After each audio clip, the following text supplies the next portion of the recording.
मैं आज आप सबसे ये अपील करने के लिए आया हूं। देखिए, जैसे ही चुनाव प्रारंभ हुए और चुनाव के दौरान जैसे ही विभिन्न दलों को लगा कि अब सरकार सीधे कार्रवाई नहीं करेगी क्योंकि चुनाव आयोग बीच में है, तो उसने फिर से मेवाती गुंडों को बुला करके अपना कार्य प्रारंभ कर दिया है। यहां रामवीर सिंह की जो हत्या हुई थी ना, हमारे चौधरी साहब के जो प्रस्तावक थे प्रधान जी, उनकी प्रधान के हत्यारे कहां से आए थे? मेवात से आए थे, मेवात से।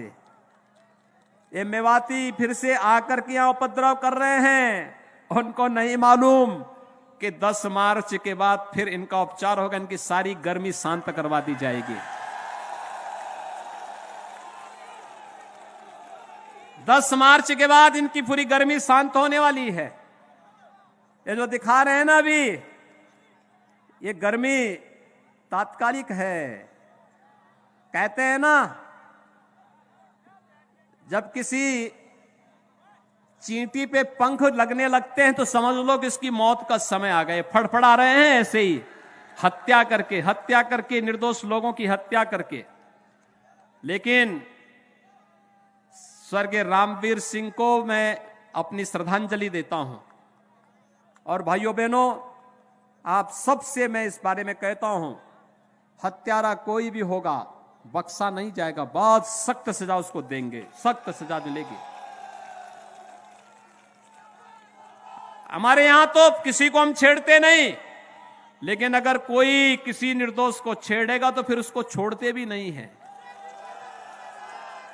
और भाइयों बहनों, इसीलिए आज मैं आपके बीच आया हूं। समाजवादी पार्टी के समय में सबसे पहला दंगा हुआ था कोसी कला का, और दंगों में हिंदू निर्दोष मारा भी गया, व्यापारियों के प्रतिष्ठान जलाए भी गए। और जब उन्होंने गुहार लगाई कि साहब न्याय करो, तो झूठे मुकदमों में जेल भी बंद कर दिया।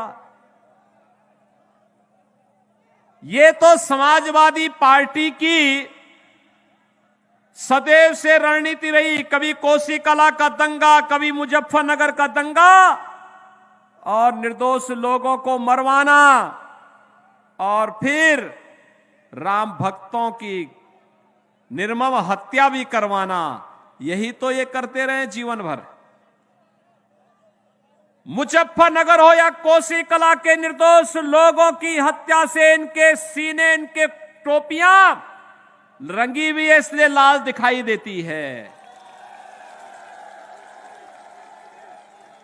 राम भक्तों के रक्त से सनी हुई इनकी टोपी, आज इनको शर्म भी नहीं आती। जनता जनार्दन के बीच में आकर के कहते हैं फिर कि हमें भी वोट दो। आप में से 100% लोगों ने वैक्सीन ली है, इसलिए वैक्सीन लेने वाला हर वोट कमल के निशान पर। क्या सहमत हैं?